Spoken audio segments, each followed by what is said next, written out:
Hi guys. As you know, I've been going through quite a lot of shit recently, but having a good talk with family and a sit down and saying we all love each other, we all care about each other like mad, and I think that's the problem. We're around each other a lot, we're doing each other's heads in, but we love each other so much that it's actually making us butt heads because we care, and it's kind of a hard one to admit, but you're kind of like, look, it's because I give a shit that I do what I do. It might be misguided, but it's out of a good place. Um, and we're all here for each other at the end of the day. Let's get some tea into me. And I think something that really fuels why I might be misguided a lot of the times and act out or do whatever stupid thing I do is very relevant to this video because it's one I've wanted to make for a while, and it's another overlap video. It's autism and comorbid anxiety. And the only thing I could really find, which I think doesn't tell the whole story, is social anxiety, and I still want to share it because I still think it's important, but I also think apply this to not just social situations, apply it to a lot more, and it'll all become very, very relevant. Trust me. I'll share it with you now because anxiety is something that controls my life and has done for years. Um, my official diagnosis was autism and comorbid anxiety. So it was autism spectrum disorder, ASD, and comorbid anxiety. And I can't remember not being anxious. I've always been an anxious person. I've never been able to sit still. I've always been a fidgeter. My dad would have to come over to me and just hold my knees down because I'd be shaking and rattling so much. Yeah, I'm one of those. I'm rocking back and forth in a chair. Just a fidgeter, couldn't sit still. Always very anxious and always anxious when my parents would be home. I'd be anxious if my dad was coming home because he'd be away with work quite a bit. So be worrying about worrying. So that's the God's honest truth. I'm really such a worrier that it's not even laughable at this stage. Um, and I've been told a few times that I'm like my grandmother. She uh, she worried because she wasn't worrying, or she worried about worrying.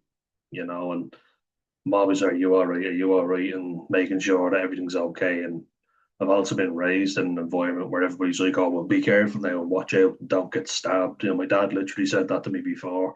Um, the family house was in Walkinstown, which, it's near Crumlin and all. And it's not too far from Tala, but when my cousins would be over, we'd be going up to the square in Tala. And I've done it so many times, but he'd be there making me so anxious for nothing. My grandparents would be making me worried for nothing, and the illness was always putting me and my brother to look after everybody. So that gave us extra fucking stress and anxiety. We were like, oh, Jesus, can we just go? At this point, I don't give a shit what happens. I just want to go because I'm so fucking anxious and you're not helping. And if I wasn't anxious, they'd make me anxious. They'd make me worry about everything. And I was kind of like, fuck off. You know what I mean? It's like, I'm already so fucking anxious and you're just making it 10 times worse. And my dad's response was always, "I'm only looking out for you." He put me in situations like that where I was anxious and not help me out, but then say, "Well, don't do this and don't," And it's like, "Well, how about you make it easier for me?" No, it was just don't worry, and he was the source of a lot of my anxieties when he'd be gone with work or when he'd be out, at the pub with my granddad or whoever. When he should have been at home with me and my brother. We'd be anxious where he'd gone to, and if he was coming back, um, which is not very nice. And if my mum or my dad would go out, I'd always be worried. I'd be like, oh, when are they going to come back? When are they back? I need them. So there's always a fear in me. I've always been a very anxious person. And it's certainly no shock to me when people say, are you an anxious person? I'm like, fuck yeah, there's no doubt in my mind. Are you a worrier? Yes, I am. My mum, for some reason, always took that as offensive to her. She was always like, I don't worry. And I'm like, you do worry. She worries a lot. What will the neighbors think? Oh, you can't go out looking like that. You can't, stay to you. Oh my God, you're not going out looking like that, are you? And that always really pissed me off when she get flustered and just grab things off you. Like say for a ticket for a card machine when you're going into a car park. And I'd be minding it for her, and she's like, oh, "Give it to me, give it," and really rude. I was usually the one that got it because I was the closest or I was the one helping her out, and I was like, "Don't be so fucking ignorant." But she'd always pass it off as, well, I need to have it, I need it, and she gets so flustered and is like, "Where are my keys? Where are my fucking keys? I can't find them." Um, and be terrified of how she looked. Like even going up for a doctor's appointment, she's like, "Oh my God, how do I look? I can't go out looking like this to stay to me." And I'd be like, "Ma'am, you're going up to the doctor. You're not supposed to look well." I only said that to her recently. I was like, "You're supposed to look unwell." It's the thing when you're going up to the doctor. I want them to see how fucked up I am. I want them to see how terrible I look. It's like, help me, falling apart. Ripped t-shirt, blood and guts everywhere, and I want them to know there's something wrong.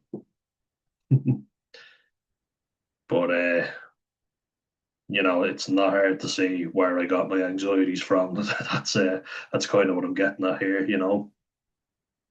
And look, it was always a thing of keeping up with the Joneses. Like my mum and dad didn't really go many places. They don't really now, but they're always concerned what people think. They've always been that way, and everybody else always knew better. So it's like just relax, just take a chill pill, you'll be all right. But if you say that to someone who's anxious, it's like, oh, don't tell me to fucking relax. So, it's probably the worst thing you can say to someone when they're anxious.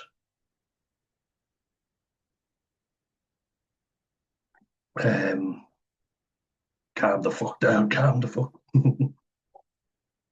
But that being said, I'm going to share my screen with you now and we get into it.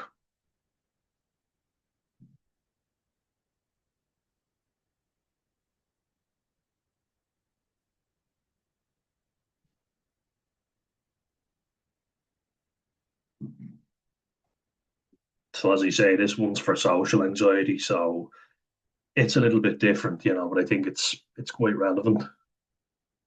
And most of my anxiety would be social anyway. So, it is quite relevant to my situation, but there are other things that give me anxiety on top of this, and this is the overlap. So this isn't necessarily talking about them coexisting together. This is talking about symptoms that can look like autism that are actually anxiety.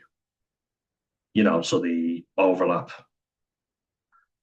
So I would have medically diagnosed anxiety on top of my autism. So combine all this with all this, and what do you get? A recipe for disaster. But move that up there. We get into it now. And remember, this is Squarespace, and they do some really good images, and I really like Squarespace's stuff. It's just up there, the link, if you want to look, check it out. Forgot to do that for my last video, the schizoid personality one. But this is all the relevant symptoms to social anxiety. So slower to make eye contact or generally avoid. When I'm particularly anxious, I'll be looking every which way. I might make too much eye contact. I just space out and I look into the person's soul. Repetitive behaviors and self-soothe through routine.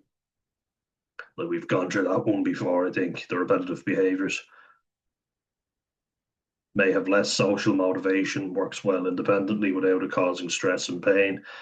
To a degree, yeah, but I find that can be dangerously comfortable because then you withdraw, you isolate, and that can leave you feeling really lonely and depressed. So there's a fine line there, you know.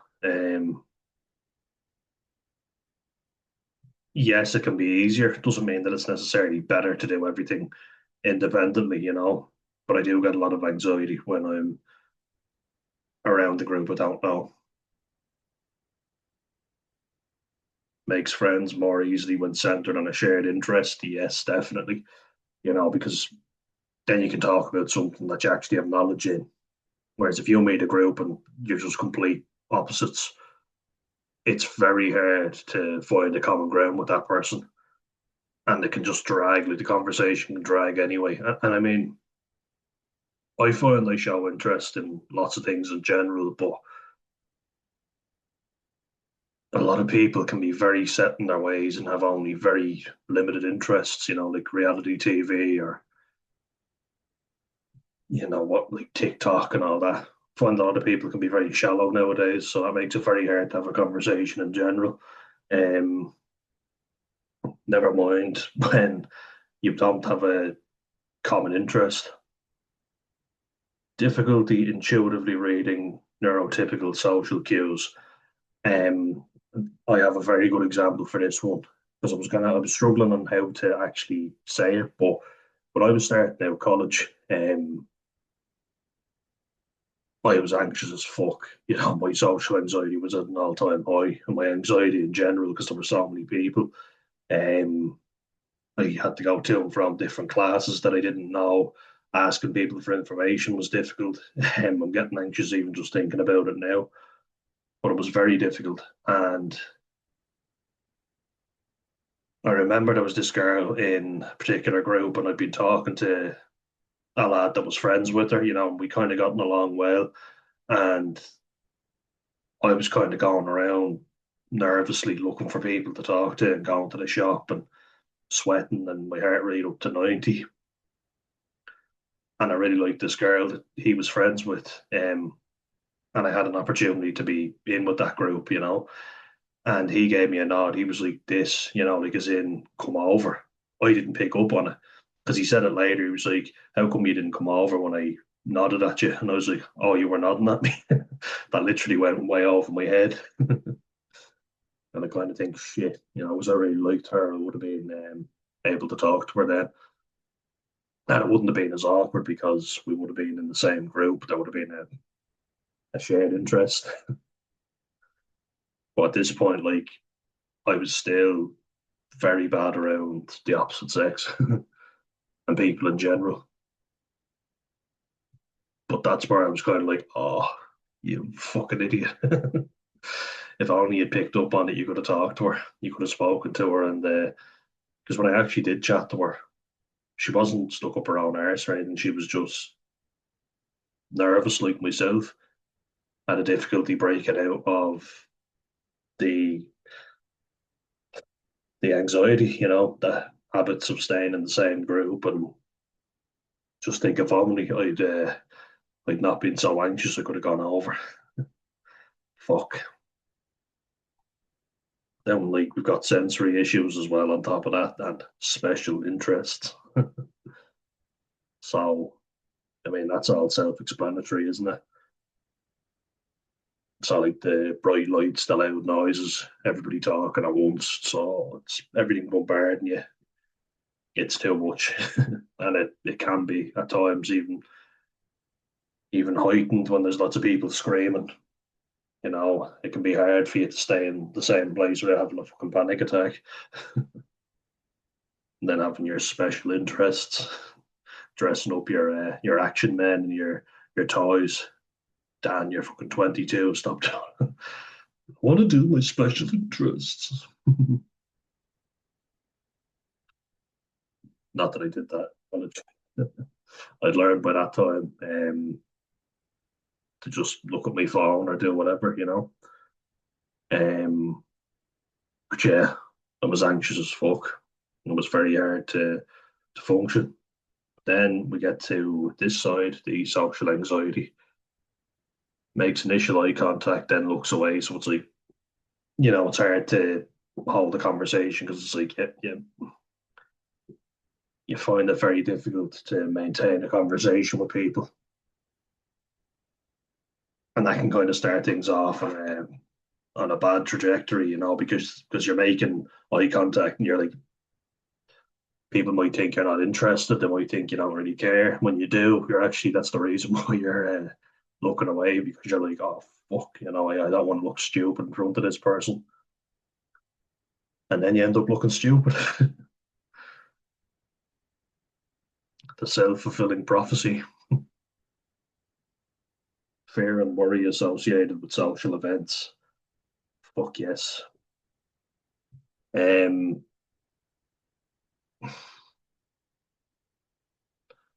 it's very much a case of who's going. Do I know anyone here?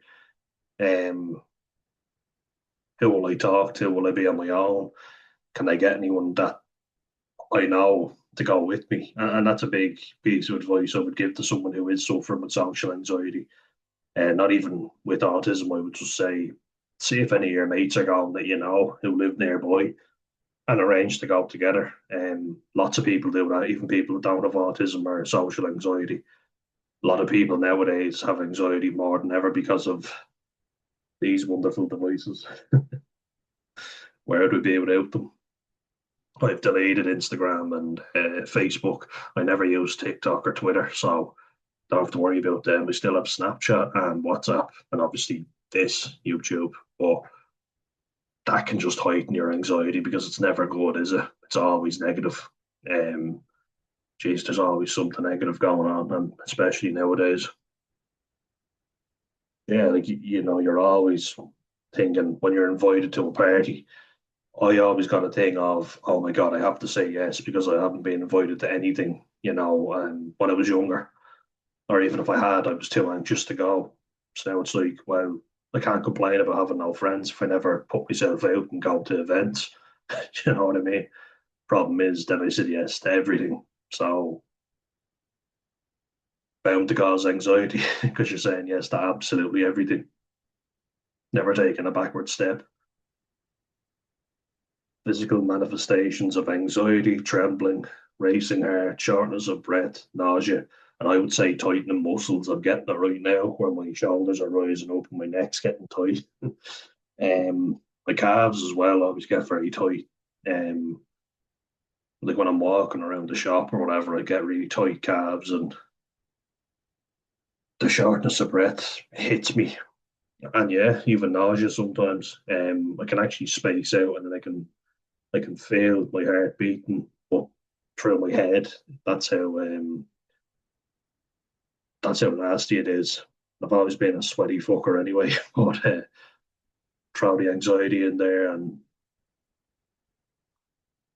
God, the shortness of breath is because you're taking, the real shallow breath. So it's that's why when we are anxious, it's important to take a deep breath into the belly. So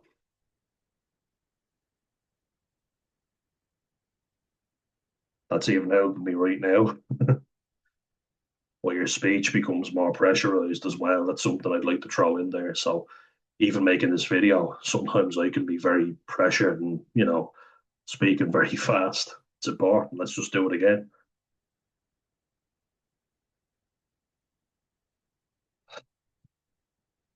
There's box breathing. So what it is 4 deep breaths in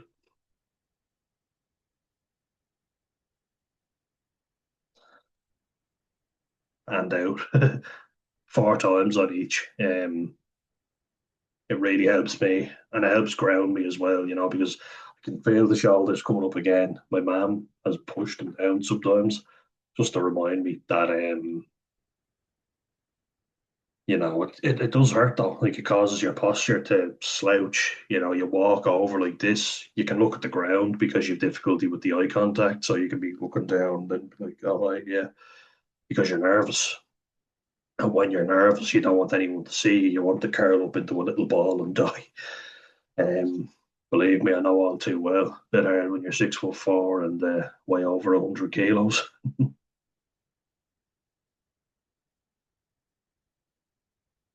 But I'll be there and I feel like I'm gonna die, which is obviously a panic attack. You're not gonna die, but it feels that way at the time. I used to get panic attacks all the time in college because I was terrified that I hadn't done my work for college. I was too busy training.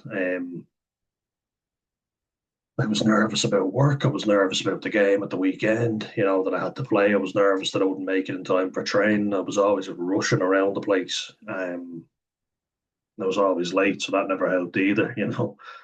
Fuck, I won't be allowed into the room, with the labs for college, and then I'm going to fail. Oh my God, oh my God, oh my God. And it's just building and building. And that's why I drank so much the weekends. Alcohol is great at numbing the anxiety at the time. Um, but it makes the anxiety even worse. It comes back with a vengeance. More alcohol, then more depression, more alcohol, more depression, more anxiety, when you stop. So there's that. It's a very vicious cycle, which a lot of people talk about. But anyway, desires to be sociable, but anxiety interferes all the time. I've always desired to be sociable, um, social and sociable. I've always wanted to fit in with the friend group, but even though people think I'm outgoing, I mask a lot, and unfortunately, it's been a lot of trial and error. There were a lot of skills I just didn't have naturally, that a lot of other people did have, and it led to me just having to try and copy people, see what the topics of interest were, and to try and blend in, um, which is very awkward and leaves you in a very vulnerable situation. But eventually, it does just get easier. But the anxiety never truly goes away. You find new things to be anxious about, which is great. But then there's that fear of missing out, the FOMO, and you say no to an event because you're too anxious. I literally remember before I got back from a trip to Holland with my family, and I knew there was a party coming up. A friend's birthday was coming up, and I got Jägermeister at the airport because you get duty free alcohol, and I planned everything out. And I remember sitting in the sitting room crying. Um, my mum was there, and she was just trying to calm me down, and I was just crying because I was sick of the anxiety ruining everything for me. It's like, oh, I can't go. Why can't I do this? I'm sick of this always stopping me. Everything is ruined because of this fucking anxiety. It always gets in the way. It always ruins everything, which it does. You know, I get that you need fear or else you would die. Back when we were cavemen, that fight or flight mode, the amygdala, it's become less acceptable to punch each other. It's become more acceptable to get the hell out of there. you know, um, but it's a bastard. That primitive lizard brain of ours can stop us doing a lot of things that we really want to do. And we do want to do them, but the fear takes over and says, no, you'll fail. You're going to fail. It's a bad idea. And we listen to it, don't we? And we give in because it's just too much. And sometimes it's needed, though. Sometimes withdrawing is exactly what you need to do. But when you're like me and you haven't had a friend group when you were young and you were quite isolated, it's very tempting to just drink a lot of alcohol and say yes to everything, which is what I did, you know. But that's all I wanted more than anything was just to fit in. So I training all week, at college all week, putting all these stimulants into me. That made me more anxious, like Red Bull or Monster, loads of coffee to try and keep that energy going. But it's pounding, your heart's pounding. And when you're anxious, the heart's pounding. You put all these stimulants in, it's going to pound even more. It's going to make you more anxious. Which is why I've given up fizzy drinks and trying to stay off alcohol as best I can. Touch wood, I manage that. I'm on mirtazapine now, which should help my anxiety subside a little bit. And I'm not doing as much. I'm not overstretching myself. I'm saying no when I have to, which is also very important. I never thought I'd be in that situation where I'm getting invited out to loads of things, and I thought this is great, but then you have to learn when it's too much. Because if you are an anxious person like me and you keep pushing yourself to events that make you more anxious, you're going to reach for something that takes away that anxiety instantly. And alcohol and drugs are very readily available. So, what are you going to do? Discomfort and fear associated with being the center of attention. Yeah, gonna need a cup of tea for that one.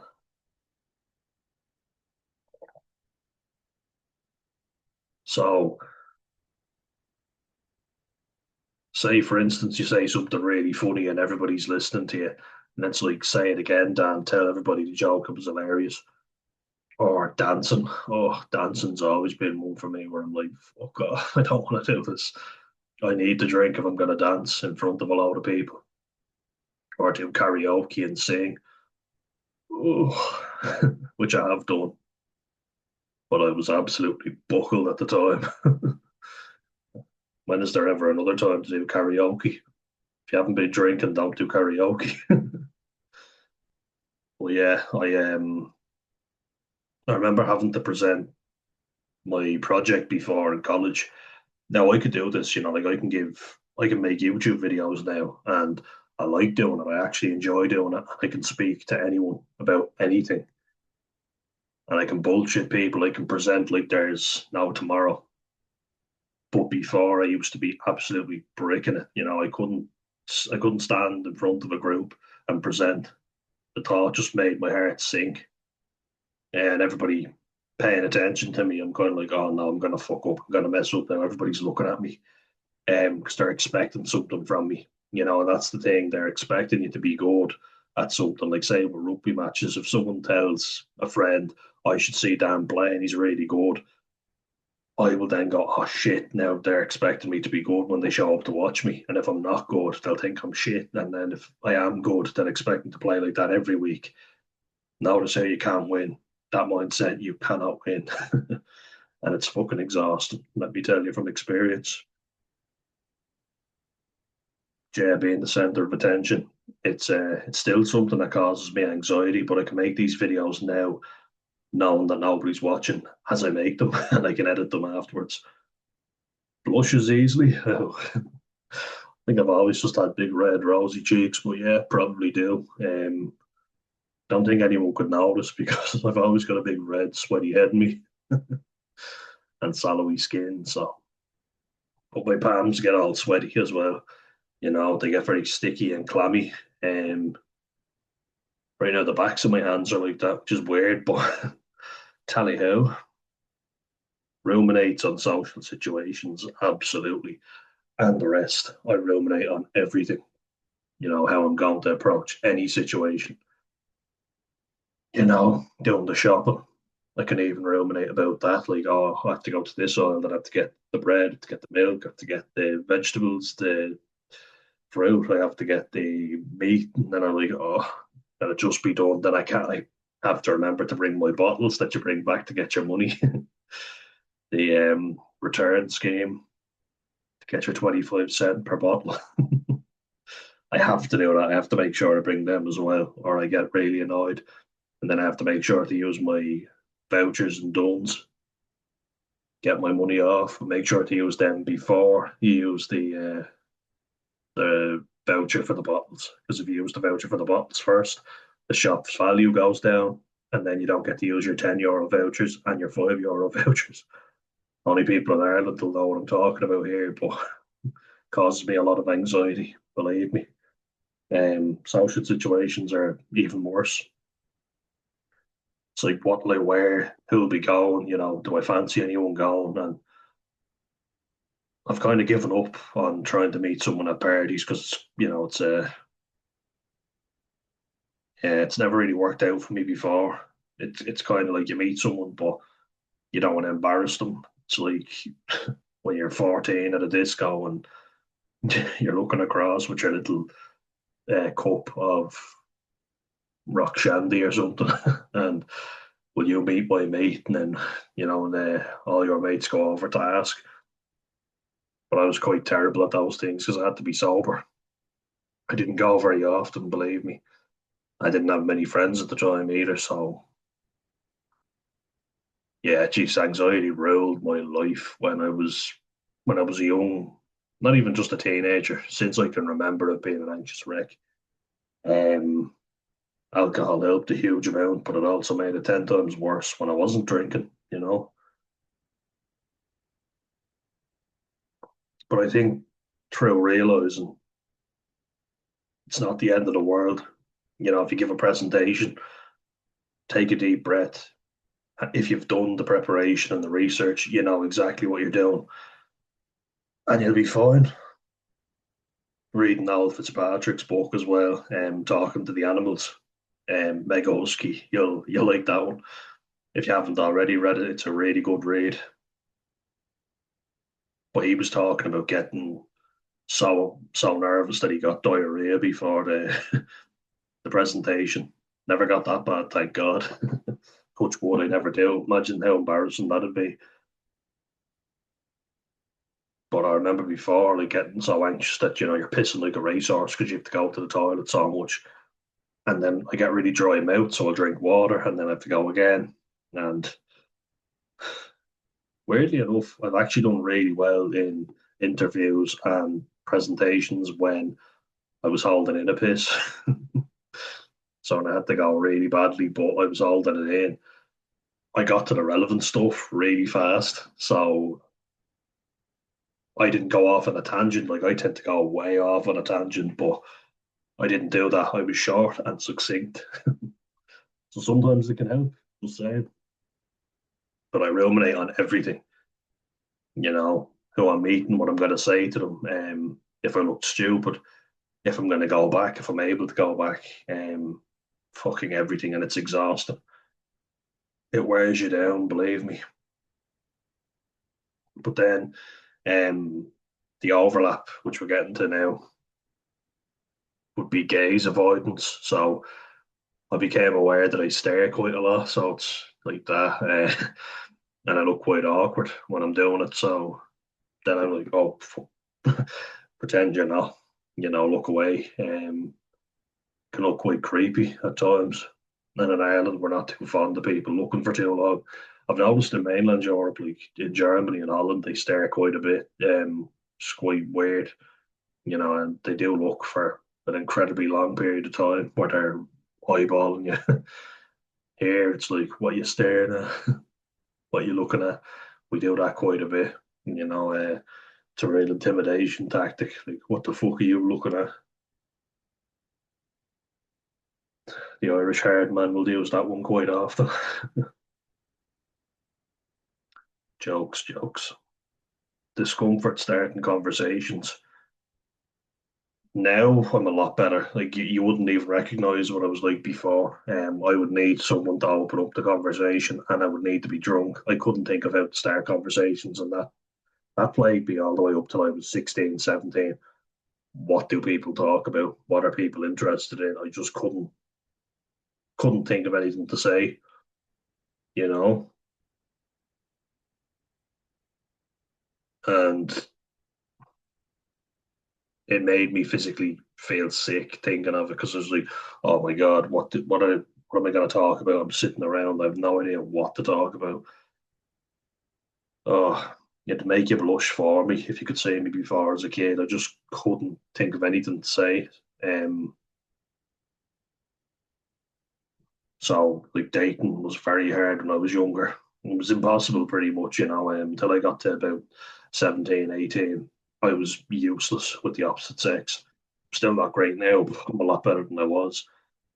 It kind of gives me comfort though, knowing that I had all these things, and that's why it makes sense. And until I worked on that, I was hopeless. I wasn't smooth, put it that way. And my dad would take me out sometimes to the pub, and there'd be people singing Irish songs, and then the old fella would look over at me and go, "You're very quiet over there." And I'd be like, "Oh God, just leave me be," the blushing. Oh my God. But I wouldn't have a clue about what any of the songs were because I was about 11 or 12. My brother as well knows how I feel because he was the same. We were very young, but we looked older than we were, so we were expected to kind of know some of the songs, and I was like, I haven't the fucking clue what they're singing. and everyone was drunk, everyone was loud. You're like, oh, for fuck's sake, just get me out of here, get me the fuck out of here. Oh, I didn't like it at all. Um, so yeah, that was difficult in itself. Discomfort with parties. I prefer parties more than I do nightclubs. So if I'm invited to a house party or something like that, um, where I know some of the people, and I've been invited by the person having the party, or at least their friend, I feel a lot more comfortable with that than going to a nightclub where there's a lot of drunken arseholes. Even let's say there's a section reserved. So what you used to do is like we used to go out to places like Academy or Trinity Bar, Blue Light, um, or St. John's, GAA, Volunteer, and the whole clubhouse was booked out for a birthday. Um, so I'd say I like parties. I like parties more than I do going to a venue just for the sake of it. Where you're trying to get with a girl and watch your mates awkwardly fail, and then you try and do an even worse job. Especially if sometimes get rowdy like I did, which isn't my personality, but I would drink too much and then piss someone off. We get to a bit of a push and shove and leaves a bad taste in your mouth, and you're like, what the fuck did I do? Bars I've never found are the worst. I prefer bars. I'd like a bar a lot more than a nightclub. A small group of lads. So like parties, I actually do like them. It's just who do you talk to? That'd be the thing for me. So there we get back to this. Having a beer, that definitely helps. Like I love having a beer with the lads and talking about rugby or football or something, and or just talking shite like an A and drivel. It's when the shots come out now that all hell breaks loose. Difficulty interacting with strangers. Not as much anymore. Like I could talk to anybody now. It's chalk and cheese. Me now versus me as a kid, because I used to not be able to associate with strangers. I'd literally hide behind my parents and just didn't want to talk to them. I was like, oh, they're strange, stranger danger. Didn't want to know them. I was like, I don't know this person. Get them away from me. They're freaking me out. They'd be like, oh, is he okay? And they'd be kind of looking to shake hands with me, and I'd run away. And I was like, oh, who is this person? I don't know who they are. Um, yeah, I'd need to be introduced a lot of times. I had a lot of difficulty interacting with people I didn't know. Um, Not as much anymore. Now I can strike up a conversation, but it's a skill I've only really mastered in a very short period of time. And now people would say, sure, I'll talk to anyone, but it doesn't feel like the true me. True me was someone who was anxious as fuck, would hide behind someone. Mammy, who's this strange man talking to me? It's your biological father. Oh, we're always joking about that. We're like, is some man going to come into the house claiming to be our real dad? Weird one. But yeah, I remember even like with my dad's friends, sometimes if I didn't know them very well, I'd be looking away and pretending that I was watching the telly when I wasn't, or pretending I was doing something. I couldn't make eye contact with them. So it's these two here, gaze avoidance. Would I be there? Yeah, yeah. And they'd ask me a question. I was like, oh yeah, yeah. And then, which is mad to think of now, because when I was when I was doing the Wexford Local Development Mind Yourself program, one of the girls doing it, Jenny, who's great, really good, and we got on really well. She was saying her son has autism, and she brought him for one of the trips that we went on around Wexford Further Education College. And I saw myself when I was younger in him, because he was quite subdued and anxious around people, couldn't really talk to people. And Sean EK actually, this is probably something that you can definitely relate to. You were talking about your mate's young fella who was autism, and you'd call him a quiet young fella, but then he'd be causing trouble in the home. Yeah, I could probably relate to that because it's just too uncomfortable. You don't want to be around strange people. You don't know who they are. It's like there's too many people here that I don't know, and it becomes overwhelming. You don't want to talk to them. It's like, what do we talk about? I'm safe at home. I know everyone at home. I'm comfortable at home. Here, and I'd have meltdowns in public, and didn't want anybody talking to me. If someone I didn't know spoke to me, I'd get freaked out and be like, "Get away from me! Get away from me!" Triggered, triggered. But yeah, it is bringing back a few memories because that is how I was, very much so. Um, which it's testament to how far I've come, which is great. But it's also something that is constantly with me is that anxiety, that fear. But then, like when it becomes too much, you socially withdraw, which a lot of friends have found out that weren't really friends and were just drinking buddies, and perhaps it came across as too intense or whatever. But I withdraw a lot, sometimes because I just get so overwhelmed. I need to unplug from everybody. And I feel like I've achieved a lot of things that I wanted to do, like go on a lad's holiday, go to my Debs, go to a concert festival, and went to Longitude, was really happy to go to that. But I've achieved a lot of things that I didn't think I'd be able to. And now I'm like, okay, I'm happy with that. Now it's time to kind of be myself. But who is that? It used to be a lot of these things, which I just pushed myself through them and it made me feel horrendous. But I'm testament that you can get better because of it. But at the same time, I'm so fucking burnt out from it that I didn't even realize that it's led to a lot of trauma, because it's uncomfortable. It's unknown territory. It's uncomfortable. So you withdraw from people, you stop texting people, you pull away, which leads to isolation and depression.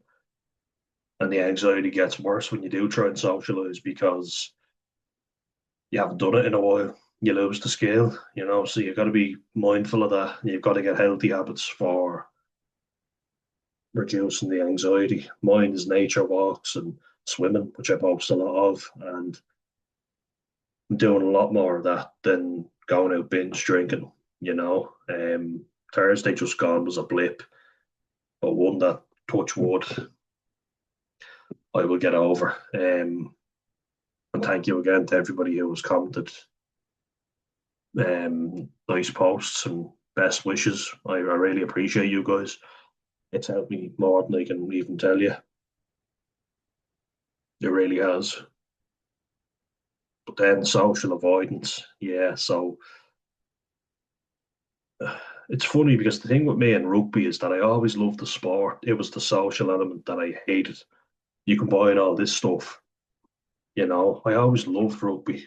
I loved the sport, and it was the odd time before training. So, when you've arrived early for training and you're waiting around as people are setting up drills and all the other lads are talking to each other, you're sitting there not knowing what the hell to talk about because they all start being interested in girls from a younger age than I was. I had special interests that nobody else had. These down here. Plus, I didn't really want to relate to what they were talking about. I just wanted to get on with my sport. That be that. But led to me being really isolated. I was like, let's play the rugby game. Obviously, you need to be sociable because it's a social game. It's a team sport. You've got to be able to talk to each other. And then as I got older after games, everybody like, Dan, you had a great fucking game. Well done, shaking my hand, buying me a point. It's like, this feels good. Then you neck a few points and you're like, great, yeah, I'm one of the lads now. And everybody was like, oh, Dan's great crack after the game as well. Such an outgoing lad. It was like, really? I didn't even know that. The drink certainly helps with all that, but it takes a lot away too, believe me. And it makes the anxiety come back tenfold. Like, I'd be off playing games at the weekend, and then By the time the week came round and Monday came, I was not only beaten up physically from the rugby game, but my anxiety was at high alert because I was like, oh fuck, I've got to get up, I've got to get out, I've got to be on time. Alcohol made that 10 times worse. And God only knows how many head knocks I took as well. But it's not good. It all feeds into itself, and alcohol helped me socialize a hell of a lot and it got me out there, talking to people. But I'm wondering how I could have done it without alcohol. Alcohol was great, but could I have done it without that? I don't know. You see, it's so socially acceptable. And if you look out of place, like a lot of people don't know what to do with their hands when they're out. That's something with me. And I heard it before when someone was trying to give up smoking. It's what do you do with your hands? So they'll get a pencil and they'll start twirling it around and put it through each finger. I'm not as neat as some of them are, but um, it's mad to hear them say, I don't know what to do with my hands. And I wouldn't even be a chain smoker or anything. I wouldn't be buying boxes all the time. But even I get that anxiety. If you go on a break, like if I went on a break before my job, when I was working in kitchens and or construction sites, a lot of times you're doing quite hard work. So when you get downtime, everybody's outside puffing away, and they're like, "Oh, do you want one, Dan?" I was like, "Oh yeah, yeah, sure." And then you're doing it as well, so you're kind of like, "Oh yeah, I'm socializing with all these," and everybody accepts that you're allowed to have a drink and have a smoke because it's downtime. You've just built up your stress chemicals, and now you're bringing them back down. Feels great, feels really good. Um, which alcohol and nicotine do very well. And they help you not be socially avoidant. Because if you're going out socializing, like before my debs, I took my mate's sister who I really fancied, and there was a whole story there. But I thought this is my chance because she was my date for the debs. I didn't want to fuck it up, so I drank loads before I went on a date with her. Not loads, but about 6 bottles of I guess it's only Copperberg, isn't it? But we were drinking everything when we got to the bar, everything, and I mean everything. um, Sambuca shots, Jaeger shots, um, tequila, tequila. I love tequila as well, but Jägermeister is my favorite. A lot of drinking did happen. And then finally, don't like unexpected changes to social plans. Yeah, now we get, as I say, I've worked a lot harder on it now, so it's not as bad. But if the venue was changed last minute, or say, big thing for me would have been, and still kind of is, if someone says they're going with me and then they say, "Look, I can't go," it's like, "Oh fuck, now I have to go on my own," or I have to meet everybody in there, and it's kind of makes me feel more likely to withdraw. I'm less likely to go ahead with it if the fella that I was going to go with isn't going, or people cancel last minute. So I tend to get very anxious and go, oh fuck, what am I going to do now? You know, or like I say, the venue's changed and a date has changed. Maybe sometimes that's worked in my favor, where I was extremely anxious on the day, and then they've changed the date, and I've gone and had a good time. But yeah, combine all these things with daily life, and that's me. It's exhausting, I can tell you. And I still get it, but you do have to learn to withdraw. Being in the countryside really helps me. Being able to just sit out the back garden and the beautiful sunshine, just be there. Have Alfie as my therapy pet. That definitely helps more than words can explain. You know, but you can see how nerve wracking all these things are. Like it's a lot, and it just builds and builds. And you explode. And I used to have panic attacks in college, as I say, daily. I'd have to run into the. Luckily, we had the quiet room. The quiet room was a place where you could go and just read or listen to songs as long as they weren't too loud. With your headset, obviously.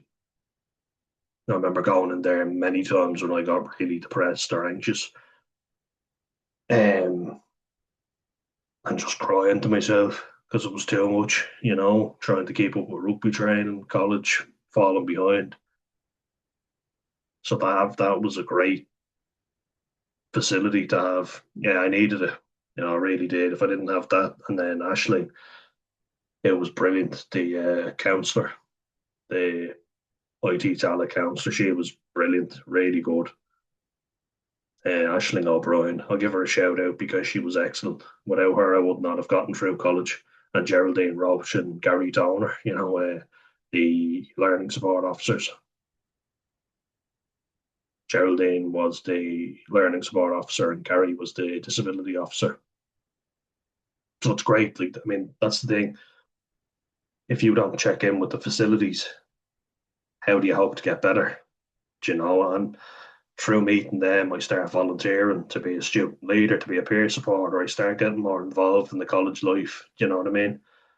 And that really opened up a lot of doors for me and got me socializing.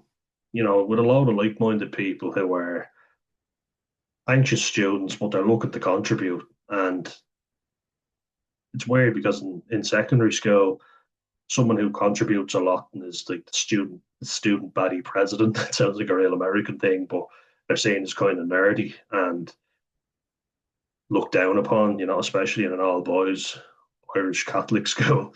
Be like, oh, you're like arts and all that stuff. But in college, it's kind of looked up upon. It's kind of more of an attractive quality because you show leadership skills and people do think of you as more of a leader and someone to aspire to be like. I think definitely changes as you leave school. I mean, you do change a lot, don't you? No, I was a gobshite in school. I changed a lot and I became a much better person when I went to college. I met a lot of like-minded people and became a more friendly person. I think I wasn't as agitated and aggressive as I was in school, you know. But yeah, there are ways around it, and I might in the future post some tips on how I dealt with it. But I think I mentioned a few there. Deep breaths. If there's somewhere quiet that you can go. I was given this example before, and I only spoke about it with my brother the other day. My brother the other, but we were on a trip. Me, my brother, and my auntie, and we were with our little cousins. So there was four of them, and we were in Galway, and we had a really good time. It was a lovely trip. And as we were coming back, I think we were in Athlone in a petrol station, and me and my auntie went in to get stuff, and I think my brother went out first, and my little cousins had bumped into some lad's door, and apparently he screamed at them and went mental. So he was obviously on high alert. My brother said he asked what happened, and they told him, my little cousin, she told Sam, my brother, that they tapped off the door and your man started screaming at them. So my brother got a bit like, why are you being such an arsehole, and kind of bumped off the door as a kind of fuck you. And your man went mental and started screaming and was like, oh, you smashed up the car, and how would you like it if somebody did that to your car and all? And my brother was just apologizing, like, okay, I'm sorry, I'm sorry. And then I could see this. I looked out from the petrol station.